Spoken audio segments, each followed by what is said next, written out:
ነገሮችን አንስቼ ጨርሳለሁ። ከመነጠቅ በኋላስ በምድር ኑሮ ይቀጥላል። አላነሳውም። እሱ ታላቁ መከራ ይለዋል መጽሐፍ ቅዱስ። ክርስቲያኖች ከተወሰዱ በኋላ በምድር ምንም ይሆናል? ታላቅ ታይቶ የማይታወቅ ራእይ መጽሐፍን ብዙዎቻችን ከምዕራፍ 5 አንዘልም አይደል? አታልቅስ ከይሁዳ ነገድ የሆነው ማዕተቡን ይፈታ ዘንድ የምትለው ጋር ቆመናል ብዙዎቻችን። እኔ ቆሜ ነበር ለረጅም ጊዜ። ከዛ በኋላ ግን ከምዕራፍ 6 እስከ መጨረሻ ያለውን ስታነቡት እንደ ራእይ መጽሐፍ የሚባርክ መጽሐፍ የለም። እውነቴን ነው የምላችሁ። ግን ከምዕራፍ 6 እስከ ምዕራፍ 19 የሚያወራው ስለ ብዙ መከራ ነው። ስለ ታላቁ መከራ ይናገራል። ስለ እሱ ላወራ አልፈልግም። ስለ እኛ ነው ዛሬ ማውራት የምፈልገው። ክብር ለጌታ ይሁን። ከተነጠቅን በኋላስ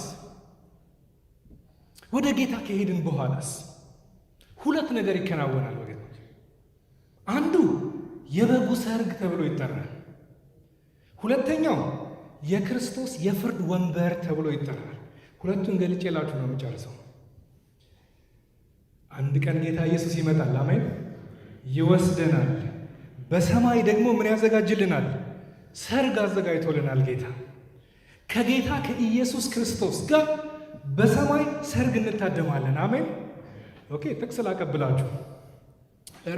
ራእይ ምዕራፍ 19 ከቁጥር 7 እስከ 8 እንደዚህ ይላል። ራእይ ምዕራፍ 19 እንደዚህ ይላል። የበጉ ሰርግ ስለደረሰ ሚስቱም ራሷን ስላዘጋጀች። በጉ ማን ነው? ኢየሱስ። ሚስቱ ማን ነች?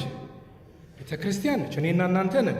የበጉ ሰርግ ስለደረሰ ሚስትም ራሷን ስላዘጋጀች ደስ ይበለን፣ ሐሴትም እናድርግ፣ ክብርም ለእርሱ እናቅርብ ይልና ያጌጠና የተጣራ ቀጭን የተልባ እግር ልብስ እንድትጎናጸፍ ሰጥቷታል። ቀጭኑ የተልባ እግር የቅዱሳን የጽድቅ ሥራ ነው ይላል። ስለዚህ እዚህ ጋር የሚለን ምንድን ነው? አንድ ቀን ምን አለ ነው የሚለን? ሰርግ አለ። ማን የሚታደምበት? ቅዱሳን የሚታደሙበት፣ በጉ ያዘጋጀው፣ እኛ ቅዱሳኖች ከክርስቶስ ጋር የምንታደመው። እዚህ ጋር በጣም የነካኝ አንድ ነገር ምንድን ነው? ደስ ይበለን ካለ በኋላ ሚስቲቱ ምን ተሰጥቷታል ይላል? የምትለብሰው ልብስ ተሰጥቷታል። ያ ልብስ ደግሞ ቀጭን የተልባ እግር ነው ካለ በኋላ ያ ቀጭን የተልባ እግር ምንድን ነው የሚለው? የቅዱሳን ጽድቅና ስራ አብረው ይሄዳሉ እንዴ? ስለ ጽድቅ ነው አለ የተማርነው። እዚህ ጋር ስለምንድን ነው የሚያወራው? ስለ ጽድቅ ስራ። በበጉ ሰርግ ላይ ለመታደም የሚያስፈልገን ጽድቅ ነው። ያም ጽድቅ የእኛ ጽድቅ አይደለም። የማ ጽድቅ ነው? የክርስቶስ ጽድቅ ነው። በክርስቶስ ኢየሱስ በመስቀል ላይ ስራ ጽድቅ አግኝተን የታድመናል። የበጉ ሰርግ ላይ ታድመናል። የጽድቅ ስራ ግን በምድር ላይ ያደረግነው የጽድቅ ስራ ግን በክርስቶስ ፊት ያቆመናል በክብር። ሰምታችሁኛል? እምነታችን በክርስቶስ ኢየሱስ ያገኘነው ጽድቅ የት ያስገባናል? መንግሥተ ሰማያት ያስገባናል። ወደ ሰርጉ ያስገባል። ይለፍ ያሰኘናል። በዛ ቦታ ላይ ግን ለብሰን የምንቆመው የጽድቅን ምንድን ነው? እኔ እንደዚህ ብዬ አሰብኩኝ። አሁን ሰርግ ስትጠሩ እህቶች ምንድን ነው የምትለብሱት? የሀበሻ ሰርግ ከሆነ ምን ነው ዝም አላችሁ? በጣም ልዩ የሆነው ምናልባት ከኢትዮጵያ ያስመጣችሁትን የጥበብ ቀሚስ ነው ለብሳችሁ የምትሄዱት። ደግሞም የፈረንጅ ሰርግም ከሆነ ምን የመሰለ ቆንጆ ልዩ የሆነ የሪሴፕሽን ልብስ ለብሳችሁ ነው የምትሄዱት። ወንድሞችም ደግሞ ክት የሆነችውን ሱፋችንን አውጥተን ከረባታችንን ግጥም አድርገን ነው አይደለም ሰርግ የምንሄደው። በዚህኛው ሰርግ ላይ ወገኖች የምንለብሰው የጽድቅ ስራችን፣ በምድር ላይ ያሳያችሁት ፍቅር፣ በምድር ላይ ያሳያችሁት ቸርነት፣ በጎነት፣ በምድር ላይ ያሳያችሁት ይቅርታ፣ የጽድቅ ምን ስራ፣ የጽድቅ ምን ፍሬ። እኛ ብዙ ጊዜ የምናተኩረው እምነቱ ላይ ነው፣ ጽድቁ ላይ ነው። አምኛለሁ፣ ጌታ ሰርቶልኛል፣ በቃ ጸድቅ ያለው ማለት። ጽድቅ ግን ምን ያስፈልገዋል? ስራ ያስፈልገዋል። እምነት በምንድን ነው የሚገለጸው? እምነት አላችሁ አይደል? ሁላችሁ እስቲ እምነታችሁን ካለበት ቦታ አውጡና እስቲ አጠገባችሁ ላለ ሰው ስጡት። ትችላላችሁ? እምነት የሚገለጸው በምንድን ነው? በስራ ነው። ስለዚህ አንድ ቀን በጌታ ፊት ስንቆም እኔ የምለብሰው ሱፍ አይደለም፣ በዚህ ምድር ላይ ለእህቴ ያሳየሁትን ፍቅር ነው የሚለብሰው። ፓስተር ኃይሉ እዛ ጋር የሚለብሰው ለሰው ቸርነት ያደረገውን ነገር ነው። እህቴ የምትለብሰው ሰውን ይቅርታ ያደረገችው ቸርነትን፣ በጎነትን፣ እምነትን፣ ፍቅርን በምድር ያሳየነውን ነገር ለብሰን እንቆማለን። ለዛ እኮ ነው አንደኛ ጴጥሮስ ምዕራፍ 3 ላይ ምን ይላል? ከተመሰረተው መሰረት በቀር ከዛ በኋላ ግን መሰረቱ ማን ነው? ክርስቶስ ነው፣ እምነት ነው። በዛ ላይ ለምትሰሩት ነገር ግን ተጠንቀቁ ይላል። በብር በወርቅ በእንጨት በገለባ እንደምትሰሩ ተጠንቀቁ። ያ ቀን በእሳቱ ምን ያደርገዋል? ይገልጠዋል ይላል። በዚህ የጽድቅ ስራችን በምድር ላይ የሰራ ነው በጌታ ፊት በክብር ያቆመናል። አያጸድቀንም። ከመንግስተ ሰማያት ለመግባት ብዙ እንትን አይደለም፣ ክራይቴሪያ አይደለም። የምንገባው በማን ስራ ነው? በክርስቶስ ኢየሱስ የመስቀል ስራ ነው። በምድር ያደረግነው የጽድቅ ፍሬ ግን በማን ፊት ያቆመናል? በእግዚአብሔር ፊት ያቆመናል። የበጉ ሰርግ ኢየሱስ ይመጣል፣ ይወስደናል። ሰርግ አዘጋጅቶልናል። በዛ ሰርግ ላይ ራቁታችሁን እንዳትገኙ ተጠንቀቁ። ቀጭን የተልባ እግር ምን ብሏታል? ተሰጥቷታል። ያ ቀጭን የተልባ እግርም የቅዱሳን ምንድን ነው ይላል? የጽድቅ ስራ ነው። የጽድቅ ስራ ከሌለን ምናልባት ጽድቃችን ክርስቶስ ነው፣ ምንም እንትን የለውም። ራቁታችን በፊቱ እንዳንሆን ግን እንጠንቀቅ። ክብር ለጌታ ይሁን። ይሄ ብቻ አይደለም፣ የክርስቶስ የፍርድ ወንበር የሚባል አለ። አሁን ካልኳችሁ ጋር የተያያዘ ታማኝነታችን ታይቶ ጌታ አክሊል ይሰጠናል፣ ሽልማት ይሰጠናል። አሜን ነው። በስውር የሰጠነውን በግልጽ የሚከፍልበት ጊዜ ነው ያኔ። በስውር የጾምነውን ጌታ የሚከፍልበት ጊዜ ነው ያኔ። የክርስቶስ የፍርድ ወንበር ይባላል።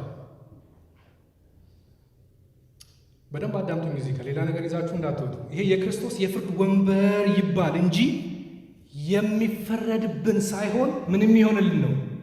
የሚፈረድ ኦልሬዲ ያለነው የት ነው?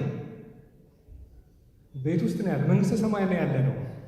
መጽሐፍ ቅዱስ እንደዚህ ይላል። ለምሳሌ ሮሜ ምዕራፍ 14 ከቁጥር 10 እስከ 12 አንተ በወንድምህ ላይ ስለምን ትፈርዳለህ? ወይስ ደግሞ አንተ ወንድምህን ስለምን ትንቃለህ? ይልና ሁላችን በክርስቶስ ፍርድ ወንበር ፊት እንቆማለንና እንግዲያስ እያንዳንዳችን ስለ ራሳችን ለእግዚአብሔር ምን እንሰጣለን? መልስ እንሰጣለን። አንድ ቀን በጌታ ፊት እንቆምና ዛሬ የምናደርገው ነገር ሁሉ ሪከርድ እየተደረገ ነው። በጌታ ፊት ምን እናደርጋለን? መልስ እንሰጣለን። ያ የክርስቶስ የፍርድ ወንበር ተብሎ ይጠራል። ይህ ወንበር ክርስቲያኖች ብቻ የሚዳኙበት ነው። በክርስቶስ ኢየሱስ የሆኑ ሁለተኛ ቆሮንቶስ ምዕራፍ 5 ቁጥር 10 ላይ እንደዚህ ይላል፣ መልካም ቢሆን ወይም ክፉ እንዳደረገ እያንዳንዱ በሥጋው የተሰጠውን በብድራት ይቀበል ዘንድ በክርስቶስ ፍርድ ወንበር ፊት ልንገለጥ ይገባናልና። ቅድም የሚያልኩት በወንድምህ ለምን ትፈርዳለህ ሲል እዛ ቦታ ላይ የታደመው ማን ነው? ክርስቲያን ነው። ይሄ ቦታ ይሄ ፍርድ ወደ መንግሥተ ሰማያት ግባ ውጣ የምንባልበት አይደለም። ኦልሬዲ ያለነው የት ነው? ያለነው የት ነው? እዛው ነው። ከክርስቶስ ጋር ነው ያለነው። ክብር ለጌታ ይሁን። ስራችን ምን አያደርገንም? አያጸድቀንም። ስራችን ግን በጌታ ፊት በክብር ያቆመናል። ስለዚህ የጽድቅ ስራ ምንም አያደርግም እያላችሁ ብዙ ነገር የምታደርጉ ሰዎች ካላችሁ፣ ክርስቲያኖች ሆናችሁ ልንጠነቀቅ ይገባል። በጭንቅ ይድናል ነው አይደለም የሚለው? መዳን እንድናለን። በጭንቅ ግን መዳን የለብንም አይደለም? በጌታ ፊት በክብር እንድንቆም ማለት ነው። ለዚህ ነው ሉቃስ 14ን ሄዳችሁ ስታነቡ ስለ ከበሬታ ስፍራ ይናገራል። ለሰርግ ብትጠራ ይላል የከበሬታ ስፍራ አትፈልግ። አንተም ግብዣ ባደረክ ጊዜ ብድራት ሊመልሱ የሚችሉ ሰዎችን ምን አታድርግ? አትሂድና ውጣና ጉንድሾችን፣ ድሆችን፣ አንካሶችን ጥራ ይልና የሚመልሱት ብድራት የላቸውምና ብፁዕ ትሆናለህ ይልና በጻድቃን ትንሣኤ ምን ይሆንልሃል? ምን የሚባል አለ? የጻድቃን ትንሣኤ የሚባል አለ ማለት ነው። ኢየሱስ ይመጣል። በዛ በጻድቃን ትንሣኤ ምን ይሆንልሃል? ሂሳብ የሚወራረድበት ጊዜ አለ እያልኳችሁ ነው። ስለዚህ ለጽድቅ እንትጋ። ይሄ ጽድቃችን በክርስቶስ ኢየሱስ ያገኘነው እኛ ያልከፈልንበት ምንም ያላደረግነው በመስቀል ላይ የሆነው በእኛ እንዲገለጥ ለጽድቅ ፍሬ ለጽድቅ ሥራ ምን እናድርግ? እንትጋ፣ እንመስክር፣ እናገልግል፣ በቅድስና እንኑር፣ በጽድቅ እንኑር። እግዚአብሔርም ይረዳናል። አሜን። ክብር ለጌታ ይሁን። አንድ ቀን ኢየሱስ ይመጣል። እንደ ስራችን ምን ያደርገናል? ይከፍለናል። ስራችን ይመዘናል። ስራችን ይፈተናል። በወርቅ እየሰራን ነው፣ በብር እየሰራን ነው፣ በእንጨት እየሰራን ነው፣ በገለባ እየሰራን ነው፣ በሳር እየሰራን ነው። ጊዜያችንን በምን እያሳለፍን ነው ወገኖች? ብዙ በጸሎት ቃሉን በማንበብ ወይስ ብዙ ቲቪ በማየት? አገልግሎታችን እንዴት እየተወጣን ነው? በትጋት ወይስ በቸልተኝነት? እግዚአብሔር እና እኛ ብቻ ስንገናኝ ሰዎች ሳያዩ ጸሎታችን እንዴት ነው? ምጽዋት አሰጣጣችን እንዴት ነው? በጽድቅ የመኖራችን ነገር እንዴት ነው? ጌታ ኢየሱስ አንድ ቀን ድንገት ይመጣል። አሜን። ድንገት ሲመጣ ከዓለም ጋር ስንሞዳሞድ እንዳያገኘን። አሜን አትሉ? አንዱ ከጮኛው ጋር እንግዲህ የጮኛ ታሪክ ብዙ እያወራሁላችሁ ነው። ከጮኛው ጋር ተጫጭቶ ሩቅ አገር ይሄዳል እና ጊዜው ሆኖ መመለሻው ጊዜው ሆነና በቃ አልነግራትም ማለት ሰርፕራይዝ አደርጋታለሁ ብሎ አበባ ገዝቶ ከሰራበት ቦታ ላይ እንደውም ብዙ ገንዘብ ሰብስቦ ቤት ሰራላታለሁ ብሎ ማለት ነው ይመጣል እና በቃ ልቡ ድው እያለ እጮኛዬን ላገኛት ነው ብሎ ቤቱ ጋር ሲቀርብ መብራት አየ። እሰይ በቃ አለች ብሎ ደስ ብሎት አበባውን ይዞ ቸኮሌቱን ይዞ ማለት ነው እና ልክ ሲቀርብ ውጪ መብራት ውስጥ መብራት አለ እና በመስኮቱ ቀረብ ብሎ ሲያይ ያቺ ሴት ከሌላ ሰው ጋር እየደነሰች ነው። ሙዚቃ ይሰማል። ሙዚቃውን ቀረብ ብሎ ሲያይ ያቺ ያመናት ሴት ማለት ነው ብዙ ዋጋ የከፈለላት በብዙ የጠበቃት ሴት ምን ሆና ነው ያገኛት? ከሌላ ሰው ጋር ስደንስ ነው ያገኛት። እንደዛ አይሆንብን። አሜን። ጌታ ሲመጣ ከዓለም ጋር ስንደንስ፣ ከዓለም ጋር ተሰፍተን ስንያያዝ ጌታ አያገኘን። አሜን። በክብር ያገኘን፣ በንጽህና ያገኘን፣ ከሚነጠቁት እንድንሆን ማለት ነው። እግዚአብሔር የተባረከ ይሁን። ኢየሱስ ይመጣል፣ ይወስደናል። ትልቅ ግብዣ አዘጋጅቶልናል። አሁን ቤትን እየሰራልን ነው። ጌታ ይመጣና ሽልማት ይሰጠናል።